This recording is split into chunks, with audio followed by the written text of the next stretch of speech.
ಇವತ್ತೊಂದು ಬೇಸಿಗೆ ಕಾಲಕ್ಕೆ ಸೂಕ್ತವಾಗಿರುವಂತ ಲಡ್ಡುನ ಮಾಡೋಣ. Hi all, welcome back to my channel Sarala's cooking style. ಈ ಲಡ್ಡು ಅಂತೂ ಬಾಯಲ್ಲಿಟ್ರೆ ಹಾಗೆ ಕರ್ಗೋಗುತ್ತೆ. ನೋಡಕ್ ಸಹ ತುಂಬಾ ಚೆನ್ನಾಗಿ ಕಾಣಿಸ್ತಾ ಇದೆ ಅಲ್ವಾ. ಒಂದ್ ತಿಂದ್ರೆ ಮತ್ತೊಂದು ತಿನ್ಬೇಕನ್ಸೋ ಅಂತ ಈ ಲಡ್ಡುನ ಹೆಲ್ದಿಯಾಗಿ ಯಾವ ರೀತಿ ಮಾಡೋದಂತ ನೋಡೋಣ. ಮೊದಲಿಗೆ ಸ್ಟವ್ ಮೇಲೆ ಒಂದು ಫ್ರೈ ಪ್ಯಾನ್ ನ ಇಟ್ಕೊಂಡು 1 ಕಪ್ ಅಷ್ಟು ಹೆಸರುಬೇಳೆನ ಹಾಕ್ಕೊಂತ ಇದ್ದೀನಿ. ಈ ಹೆಸರುಬೇಳೆನ ಲೋ ಫ್ಲೇಮ್ ಅಲ್ಲೇ 8ರಿಂದ 10 ನಿಮಿಷ ಫ್ರೈ ಮಾಡ್ಕೋಬೇಕು. ಲೋ ಫ್ಲೇಮ್ ಅಲ್ಲೇ ಫ್ರೈ ಮಾಡೋದ್ರಿಂದ ಒಳಗಡೆವರೆಗೂ ಚೆನ್ನಾಗಿ ಫ್ರೈ ಆಗಿ ಲಡ್ಡು ಟೇಸ್ಟ್ ಸಹ ತುಂಬಾ ಚೆನ್ನಾಗಿರುತ್ತೆ. ನೋಡ್ತಾ ಇದ್ದೀರಲ್ಲ, ಈ ಬೇಳೆ ಎಲ್ಲ ಈ ರೀತಿ ಕಲರ್ ಚೇಂಜ್ ಆಗಬೇಕು. ಅಲ್ಲಿವರೆಗೂ ಫ್ರೈ ಮಾಡಿಕೊಂಡು ಪೂರ್ತಿ ತಣ್ಣಗಾಗಕ್ಕೆ ಬಿಡಬೇಕು. ನೆನಪಿರ್ಲಿ, ಲಡ್ಡು ಟೇಸ್ಟ್ ಎಲ್ಲ ಬೇಳೆನ ಫ್ರೈ ಮಾಡೋದ್ರಲ್ಲೇ ಇರುತ್ತೆ. ಈಗ ಈ ಬೇಳೆನೆಲ್ಲ ಒಂದು ಮಿಕ್ಸರ್ ಜಾರಿಗೆ ಹಾಕ್ಕೊಂಡು ಇದಕ್ಕೇನೆ 4ರಿಂದ 5 ಏಲಕ್ಕಿನ ಸಹ ಹಾಕಿ ನುಣ್ಣಗೆ ಪುಡಿ ಮಾಡ್ಕೋಬೇಕು. ಈ ಹಿಟ್ಟನ್ನ ಮುಟ್ಟಿ ನೋಡಿದಾಗ ಒಂದ್ ಸ್ವಲ್ಪ ರವೆ ಅನ್ಸಿದ್ರು ಪರವಾಗಿಲ್ಲ, ಲಡ್ಡು ತಿನ್ನೋವಾಗ ಸ್ವಲ್ಪ ಕ್ರಂಚಿಯಾಗಿ ಚೆನ್ನಾಗಿರುತ್ತೆ. ಈಗ ಮತ್ತೆ ಸ್ಟವ್ ಮೇಲೆ ಫ್ರೈ ಪ್ಯಾನ್ ನ ಇಟ್ಕೊಂಡು 2 ಟೇಬಲ್ ಸ್ಪೂನ್ ಅಷ್ಟು ತುಪ್ಪನ ಹಾಕೊಂತ ಇದ್ದೀನಿ. ನಂತರ ಸ್ವಲ್ಪ ಕುಂಬಳಕಾಯಿ ಬೀಜ ಹಾಗೆ ಸ್ವಲ್ಪ ದ್ರಾಕ್ಷಿನ ತಗೊಂಡು ಫ್ರೈ ಮಾಡ್ಕೊಂತ ಇದ್ದೀನಿ. ನಿಮ್ಮ ಹತ್ರ ಯಾವ ಡ್ರೈ ಫ್ರೂಟ್ಸ್ ಇದೆಯೋ ಅದನ್ನೇ ಫ್ರೈ ಮಾಡಿ ತಗೋಬಹುದು.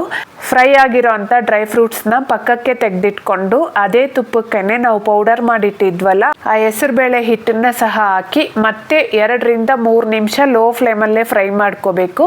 ಈ ರೀತಿ ಹಿಟ್ಟನ್ನ ಮತ್ತೆ ತುಪ್ಪದಲ್ಲಿ ಫ್ರೈ ಮಾಡೋದ್ರಿಂದ ಒಳ್ಳೆ ಘಮ ಬರುತ್ತೆ, ಹಾಗೆ ಲಡ್ಡು ರುಚಿ ಸಹ ತುಂಬಾ ಚೆನ್ನಾಗಿರುತ್ತೆ. ಲೋ ಫ್ಲೇಮಲ್ಲೇ 2-3 ನಿಮಿಷ ಫ್ರೈ ಮಾಡೋಷ್ಟರಲ್ಲಿ ಹಿಟ್ಟು ಸಹ ಒಳ್ಳೆ ಘಮ ಬರ್ತಾ ಇರುತ್ತೆ. ಅಂತ ಟೈಮಲ್ಲಿ ಸ್ಟವ್ ಆಫ್ ಮಾಡಿ ಹಿಟ್ಟು ಮತ್ತೆ ತಣ್ಣಗಾಗಕ್ಕೆ ಬಿಡಬೇಕು.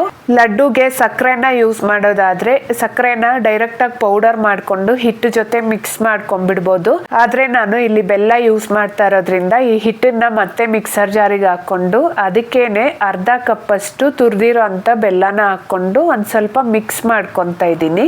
1 ಕಪ್ ಹೆಸರುಬೇಳೆಗೆ 1/2 ಕಪ್ ತುರಿದಿರೋ ಅಂತ ಬೆಲ್ಲ ಸ್ವೀಟ್ನೆಸ್ ಪರ್ಫೆಕ್ಟ್ ಆಗಿ ಸರಿ ಹೋಗುತ್ತೆ. ಈ ಹಿಟ್ಟನ್ನ ಮತ್ತೆ ಒಂದ್ಸರಿ ಗ್ರೈಂಡ್ ಮಾಡ್ಕೊಂಡು ಒಂದು ಪ್ಲೇಟಿಗೆ ಹಾಕೊಂಡು ಚೆನ್ನಾಗಿ ಮತ್ತೆ ಒಂದ್ಸರಿ ಮಿಕ್ಸ್ ಮಾಡ್ಕೋಬೇಕು.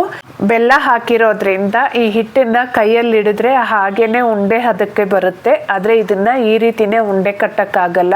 ಈ ಟೈಮಲ್ಲಿ ನಾವು ತುಪ್ಪದಲ್ಲಿ ಹುರಿದಿಟ್ಟಿದ್ವಲ್ಲ ಆ ಡ್ರೈ ಫ್ರೂಟ್ಸ್ನೆಲ್ಲ ಹಾಕೊಂಡು ನಾನಿಲ್ಲಿ 2 ಟೇಬಲ್ ಸ್ಪೂನ್ ಅಷ್ಟು ತುಪ್ಪನ ಸಹ ಹಾಕ್ಕೊಂತ ಇದ್ದೀನಿ.